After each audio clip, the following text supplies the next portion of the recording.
Assalamualaikum warahmatullahi wabarakatuh. Bismillahirrahmanirrahim. Qala al-mu'allif rahimahullah ta'ala wa nafa'ana bihi wa bi ulumi fid dharain amin ya rabbal alamin. Pada kesempatan kali ini kita akan mengkaji tentang kitab tafsir karya Imam Al-Qurtubi yang berjudul Al-Jami' di Ahkamil Quran.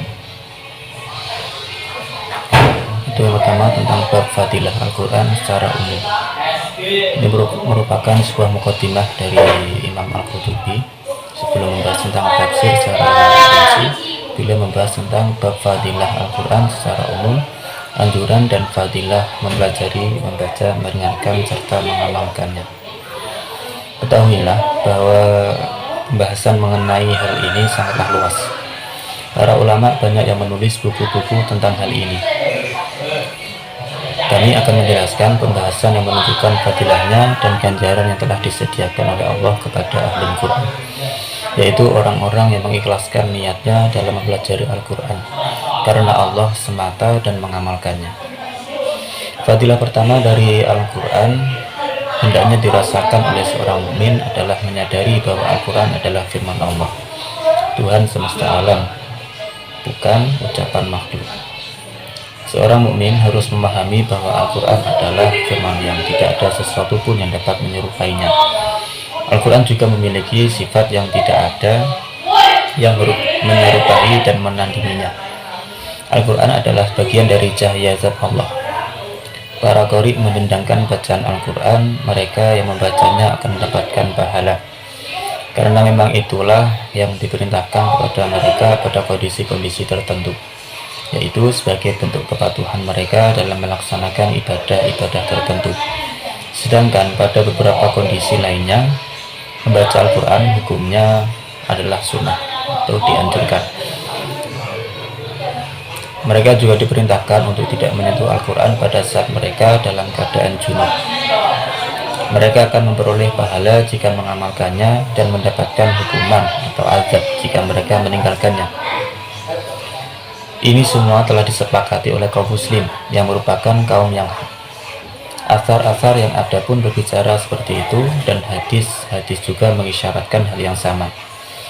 Pahala atau hukuman yang diterima masing-masing sesuai dengan apa yang dilakukan oleh para hamba. Pembahasan mengenai hal ini akan kami jelaskan pada pembahasan selanjutnya. Seandainya Allah tidak memberikan kekuatan ke dalam hati hamba-hambanya untuk mengembannya, mengambil pelajaran darinya, dan mengingat ajaran ketaatan dan ibadah yang ada di dalamnya, serta menunaikan hak dan kewajiban-kewajibannya, niscaya mereka lemah dan tidak akan mampu memukulnya. Allah berfirman, "Lau anzalna bismillahirrahmanirrahim, lau anzalna hadzal qur'ana 'ala jabalin la ra'aitahu khashi'an mutasaddian min khasyatillah." Yang artinya, kalau sekiranya kami menurunkan Al-Quran ini kepada sebuah gunung, pasti kamu akan melihatnya tunduk terpecah belah disebabkan takut kepada Allah. Quran Surah Al-Hasyr ayat 21. Sebenarnya, di mana letak kekuatan hati atas kekuatan gunung? Meski secara zahir gunung sebenarnya lebih kokoh dibandingkan hati, namun Allah menganugerahkan kekuatan kepada hamba-hambanya yang Dia kehendaki untuk dapat memikulnya sebagai fadilah dan rahmatnya. Adapun atsar yang berkaitan dengan bab ini adalah atsar pertama adalah yang diriwayatkan oleh At-Tirmidzi dari Abu Sa'id. Dia berkata, Rasulullah bersabda, yaqulu Rabbu azza wa jalla, man syaghalahu al-Qur'an wa dzikri an mas'alati fa'taituhu afdhala ma utiya sa'ilin. Qala wa fadlu kalamillah ala sa'iril kalami ka fadlillahi ala khalqi. Sebuah hadis qudsi, Allah berfirman, siapa saja yang hidupnya disibukkan dengan membaca dan mempelajari Al-Quran dan mengingatku daripada meminta atau berdoa kepadaku, maka aku akan memberikan kepadanya sesuatu yang lebih baik dari apa yang aku berikan kepada para pemohon. Beliau Rasulullah juga bersabda, keistimewaan firman Allah dibandingkan ucapan-ucapan lainnya seperti keistimewaan Allah dibandingkan makhluknya. Dia, Imam At-Tirmidzi berkata, hadis ini hasan gharib. Abu Muhammad Ad-Darimi As-Samarqandi meriwayatkan dalam kitab musnadnya dari Abdullah, dia berkata, 7 surah panjang seperti Taurat, surah-surah yang lebih dari 100 ayat seperti kitab Injil, surah-surah yang kurang dari 100 ayat seperti kitab Zabur, dan seluruh Al-Quran itu memiliki keistimewaan dan kelebihan. Sanad dari Haris dari Ali diriwayatkan oleh At-Tirmidzi, dia berkata, aku mendengar Rasulullah bersabda, akan terjadi suatu fitnah yang kegelapannya seperti tengah malam yang gelap. Aku berkata, wahai Rasulullah, apa jalan keluar dari fitnah tersebut? Beliau bersabda, Kitabullah yang maha suci dan agung, di dalamnya terdapat berita orang-orang sebelum kalian dan kabar tentang orang-orang yang hidup setelah kalian. Dia Al-Quran adalah berita yang terperinci dan bukan sebuah senda gurau. Siapa saja yang mendengarkannya karena kesombongan, maka Allah akan menimpakan bencana kepadanya. Siapa saja yang mengharapkan petunjuk selain petunjuk Al-Quran, maka Allah akan menyesatkannya. Al-Quran adalah tali Allah yang kokoh, cahayanya yang terang, pemberi peringatan yang bijaksana, dan petunjuk jalan yang lurus. Al-Quran tidak dapat diselewengkan oleh hawa nafsu, tidak dapat disamarkan oleh lisan, dan dia pun tidak memecah belah. Para ulama tidak merasa jemu karenanya, dan orang-orang bertakwa pun tidak merasa bosan dengannya. Al-Quran tidak diciptakan untuk banyak dibantah. Keajaiban yang ada di dalamnya tidak dapat dihilangkan. Al-Quranlah yang membuat bangsa jin tidak pernah menghentikan kagumannya jika mendengarnya. Mereka bangsa jin akan berkata, Inna sami'na Qur'anan ajaban. Sesungguhnya kami telah mendengarkan Al-Quran yang menakjubkan. Quran Surah Jin ayat 1. Siapa saja yang mengetahui pengetahuan yang ada di dalamnya, maka dia akan memiliki keistimewaan. Siapa saja yang berkata dengan menggunakan Al-Quran, maka dia pasti benar.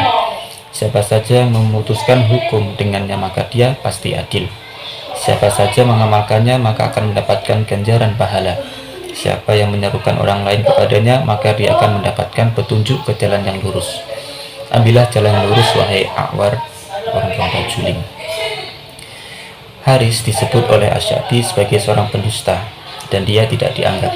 Namun tidak ada keterangan yang jelas mengenai kedustaan Haris.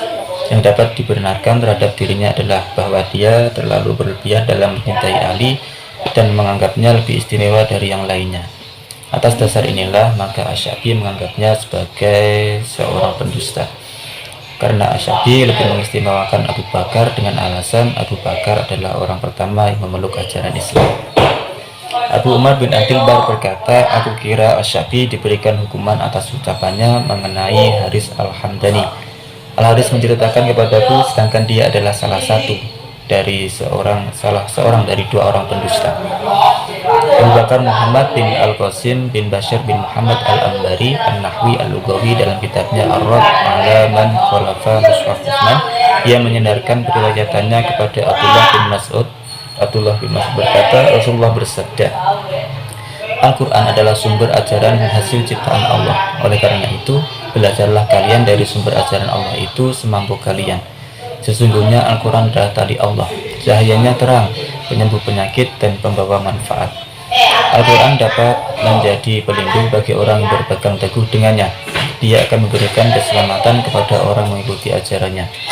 Tidak ada sesuatu yang bengkok melainkan dan akan menjadi lurus.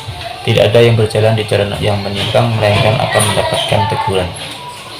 Al-Quran adalah kitab yang berajaib dan di dalamnya tidak akan sirna. Al-Quran tidak diciptakan untuk banyak dibantah. Oleh karena itu, bacalah Al-Quran. Sesungguhnya Allah memberikan ganjaran pahala bagi kalian atas bacaan Al-Quran kalian, yaitu pada setiap huruf dengan 10 kebaikan. Janganlah salah seorang dari kalian meletakkan salah satu kakinya tanpa membaca surah Al-Baqarah. Sesungguhnya syaitan itu lari dari rumah yang di dalamnya dibacakan surah Al-Baqarah. Sesungguhnya rumah yang penuh kebaikan adalah rumah yang dipenuhi dengan bacaan Al-Quran oleh anggota keluarga yang ada di dalamnya. Abu Ubaid berkata dalam kitab Gharibnya dari Abdullah, dia berkata, Al-Quran ini adalah hidangan atau ma'dubat. Siapa saja memasukinya maka dia akan aman. Dia juga berkata, penafsiran dari hadis tersebut adalah bahwa itu adalah sebuah perumpamaan. Dia mengumpamakan Al-Quran dengan suatu barang yang diciptakan Allah untuk kepentingan manusia. Di dalam Al-Quran terdapat kebaikan dan banyak manfaat. Kemudian dia menyerukan mereka manusia untuk kembali kepadanya. Siapa yang berkata ma'dubah, berarti hidangan, maka maksudnya adalah barang hasil ciptaan manusia. Kemudian dia mengundang orang-orang untuk mencobanya. Adapun yang berkata ma'dabah, maka yang dimaksud adalah etika atau adab. Kemudian dia berhujah dengan hadisnya yang lain, sesungguhnya Al-Quran adalah sumber etika atau ma'dabah Allah, maka belajarlah kalian dari sumber etikanya itu. Al-Ahmar menganggap kedua kata ma'dubah atau hidangan dan ma'dabah bermakna etika sebagai dua kata yang berbeda namun memiliki makna yang sama. Aku, Abu Ubaid maksudnya, tidak mendengar ada orang lain yang berkata seperti itu selain dirinya. Dia berkata, penafsiran pertama lebih aku kagumi. Al-Bukhari meriwayatkan dari Utsman bin Affan dari Rasulullah SAW, beliau bersabda, khairukum man ta'allama al-Qur'an wa 'allamahu. Sebaik-baik kalian adalah orang yang mempelajari Al-Quran dan mengajarkannya. Muslim meriwayatkan dari Abu Musa, dia berkata, Rasulullah bersabda, masalul mu'minin alladhi yaqra'ul Qur'an masalul utrujah rihuha tayyibun wa ta'muha tayyibun wa masalul mu'minin alladhi la yaqra'ul Qur'an masalut tamrah la rihalaha wa ta'muha khulwun wa masalul munafiqil ladhi yaqra'ul Qur'an masalul raihana rihuha tayyibun wa ta'muha murrun wa masalul munafiqil ladhi la yaqra'ul Qur'an kamasalil hamdalah laisa laha rihun wa ta'muha murrun. Pada riwayat yang lain disebutkan perumpamaan seorang pendosa sebagai ganti dari orang yang munafik. Al-Bukhari berkata, perumpamaan seorang mukmin yang membaca Al-Quran adalah seperti buah utrujah yang rasanya enak dan aromanya harum. Sedangkan perumpamaan seorang mukmin yang tidak membaca Al-Quran adalah seperti buah kurma. Abu Bakar Al-Anbari menyebutkan Ahmad bin Yahya Al-Hilwani mengabarkan kepada kami, Yahya bin Abdul Hamid menceritakan kepada kami, Husaim menceritakan kepada kami, Idris memberikan kepada kami, Kolaf menceritakan kepada kami, Husaim menceritakan kepada kami dari Al-Awan bin Husaim bahwasanya Abu Abdurrahman As-Sulami, jika ada seorang telah menghatamkan Al-Quran, maka dia akan mendudukkan orang itu di hadapannya dan meletakkan tangannya di atas kepala orang itu. Lalu dia berkata kepada orang itu, wahai fulan, bertakwalah kepada Allah. Tidak ada seorang pun yang lebih baik dari dirimu jika kamu mengamalkan apa yang telah kamu ketahui. Ad-Darimi meriwayatkan dari Wahab Az-Zimari, dia berkata, siapa saja yang diberikan ilmu Al-Quran oleh Allah kemudian dia beribadah sepanjang hari, mengamalkan ajaran yang ada di dalamnya dan meninggal dunia dalam ketaatan, maka Allah akan membangkitkannya bersama para malaikat dan nabi di hari kiamat kelak. Muslim meriwayatkan dari Aisyah, dia berkata, Rasulullah bersabda, al-mahiru bil Qur'an ma'as safaratil kiramil bararah balladhi yaqra'ul Qur'an wa yata'ta'u fihi wa huwa alaihi syakun lahu ajran. Orang yang pandai membaca Al-Quran maka dia akan bersama para malaikat yang mulia dan baik. Sedangkan orang membaca Al-Quran dengan terbata-bata dan mengalami kesulitan dalam membacanya, maka baginya dua pahala. Dua pahala yang diterimanya adalah karena bacaannya dan karena dia mengalami kesulitan dalam membacanya. Derajat orang yang pandai membaca Al-Quran tentu lebih tinggi dari itu semua, karena dia pun pernah melewati masa-masa sulit dalam membaca Al-Quran ketika pertama kali mempelajarinya. Kemudian derajatnya terus meningkat hingga menyerupai derajat para malaikat. Wallahu a'lam. At-Tirmidzi meriwayatkan dari Abdullah bin Mas'ud, dia berkata, Rasulullah bersabda, man qara'a harfan min kitabillah falahu bihi hasanatun wal hasanatu bi asyri amsalihha la aqulu alif lam mim harfun walakin alifun harfun wa lamun harfun wa mimun harfun.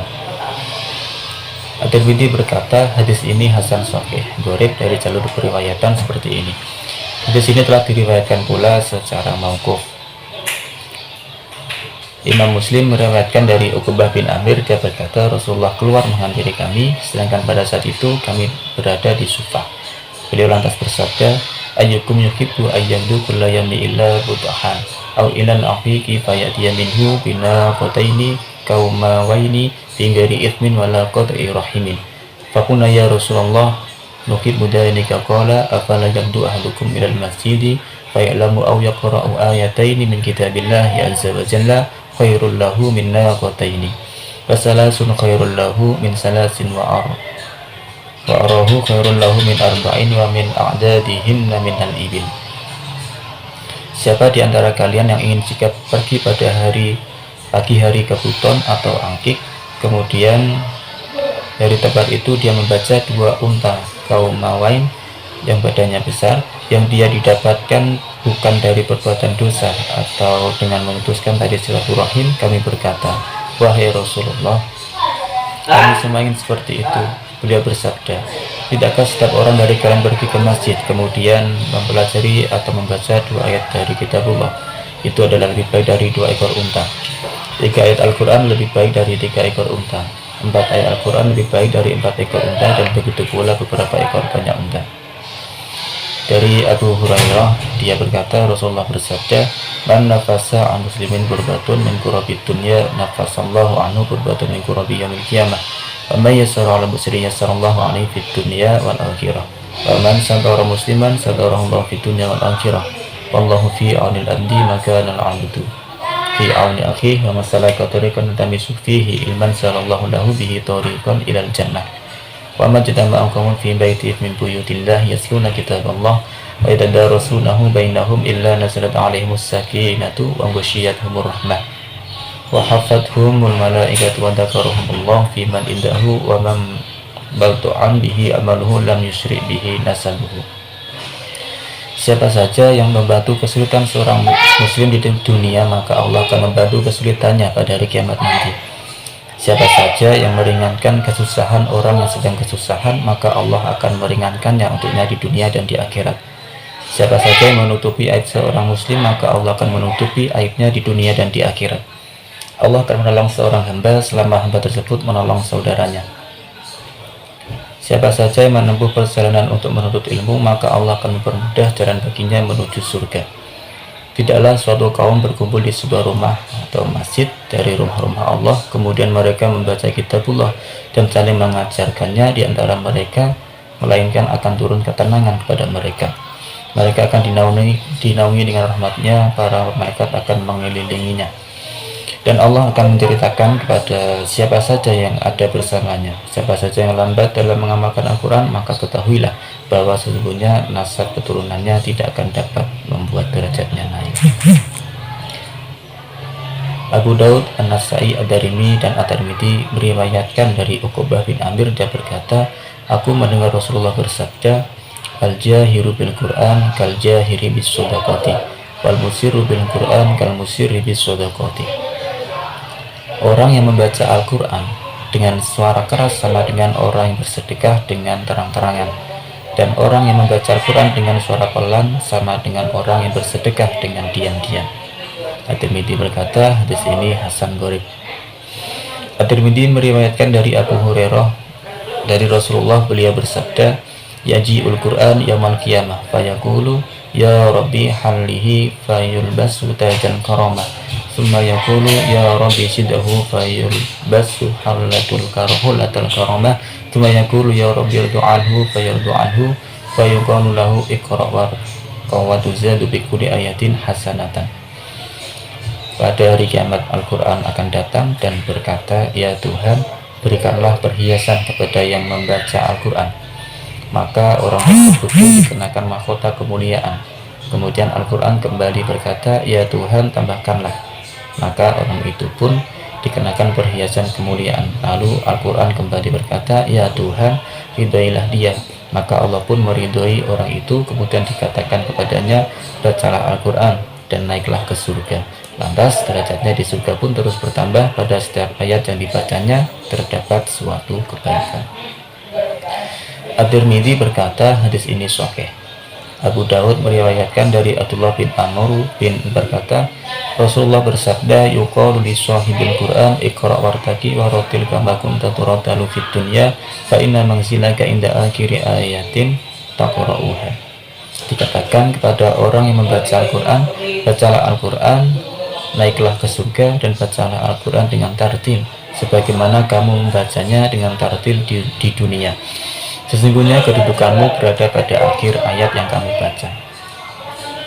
Ibnu Majah meriwayatkannya pada kitab sunannya dari Abu Sa'id Al-Khudri. Dia berkata, Rasulullah bersabda, yuqalu li sahibil Qur'an idza dakhala jannah iqra' was'ad fa yaqra' was'ad bi kulli ayatin darajatan hatta yaqra'u akhir syai'in ma'ahu. Kepada orang yang suka membaca Al-Quran di saat masuk ke surga dikatakan, bacalah dan naiklah ke surga. Maka orang itu pun membaca Al-Quran dan naik 1 derajat pada setiap ayat yang dia baca hingga membaca terakhir yang ada padanya. Abu Bakar Al-Anbari meriwayatkan dari Abu Umamah Al-Hamsi. Rasulullah bersabda, siapa saja yang diberikan sepertiga Al-Quran maka berarti dia telah diberikan sepertiga kenabian. Siapa saja yang diberikan 2/3 Al-Quran maka berarti dia telah diberikan 2/3 kenabian. Siapa saja yang membaca seluruh Al-Quran maka berarti dia telah diberikan seluruh kenabian. Hanya saja dia tidak diberikan wahyu. Kemudian pada hari kiamat akan dikatakan kepadanya, bacalah dan naiklah ke surga. Lalu orang itu membaca 1 ayat dan naik 1 derajat hingga dia selesai membaca Al-Quran yang ada padanya. Kemudian dikatakan kepadanya, berhentilah membaca, maka dia pun berhenti membaca. Kemudian dikatakan kepadanya, tahukah kamu apa yang ada di tanganmu itu? Ternyata pada tangan kanannya terdapat buah khuldi, buah kekekalan hidup di surga, sedangkan pada tangan kirinya terdapat kenikmatan. Idris bin Khalaf menceritakan kepada kami, Ismail bin Ayyash menceritakan kepada kami dari Tamam dari Hasan, dia berkata, Rasulullah bersabda, siapa saja membaca sepertiga Al-Quran dan mengamalkannya maka berarti dia telah mengambil sepertiga kenabian. Siapa saja membaca setengah Al-Quran dan mengamalkannya maka berarti dia telah mengambil setengah kenabian. Siapa saja yang membaca seluruh Al-Quran maka berarti dia telah mengambil seluruh kenabian. Dia, Hasan berkata, Muhammad bin Yahya Al-Marwazi menceritakan kepada kami, Muhammad memberitahukan kepada kami, dia adalah Ibnu Sa'ad. Dia adalah Ibnu Sa'dan. Husain bin Muhammad menceritakan kepada kami dari Hafsah, dari Katsir bin Zadan, dari Asim bin Damrah, dari Ali, dia berkata, Rasulullah bersabda, man qara'a al-Qur'ana wa talahu wa hafadhahu adkhalahu Allahu bihi jannah wa syafa'ahu fi asratin min ahli baitihi kullaqad wajabat lahunna. Siapa saja membaca Al-Quran, menelaahnya dan menghafalkannya, maka Allah akan memasukkannya ke dalam surga dan memberikan syafaat kepadanya beserta 10 orang keluarganya. Padahal masing-masing dari mereka sebenarnya telah dipastikan masuk neraka. Ummu Darda berkata, aku masuk menemui Aisyah lalu kukatakan kepadanya, apa fadilah keistimewaan orang membaca Al-Quran dibandingkan dengan orang tidak membacanya namun dia termasuk orang yang akan masuk surga. Aisyah menjawab, sesungguhnya jumlah ayat Al-Quran itu sama jumlahnya dengan derajat surga. Tidak ada seorang pun yang masuk surga yang lebih baik dari yang membaca Al-Quran. Hadis ini disebutkan oleh Abu Muhammad Al-Maki. Ibnu Abbas berkata, siapa saja membaca Al-Quran dan mengikuti ajaran yang ada di dalamnya, maka Allah akan memberikan petunjuk kepadanya dari kesesatan dan menjaganya pada hari kiamat dari keburukan perhitungan amal. Hal ini sebagaimana firman Allah, "Faman ittaba'a hudaya fala yadillu wa la yashqa." Barang siapa yang mengikuti petunjukku, ia tidak akan sesat dan tidak akan celaka. Quran Surah Toha ayat 123. Allah memberikan jaminan kepada orang yang mengikuti ajaran Al-Quran bahwa dia tidak akan sesat di dunia dan tidak akan celaka di akhirat kelak. Hal ini juga dikatakan oleh Al-Maki. Al-Lais berkata, ada yang mengatakan tidak ada rahmat yang lebih cepat datang kepada seseorang selain kepada orang yang menyimak Al-Quran.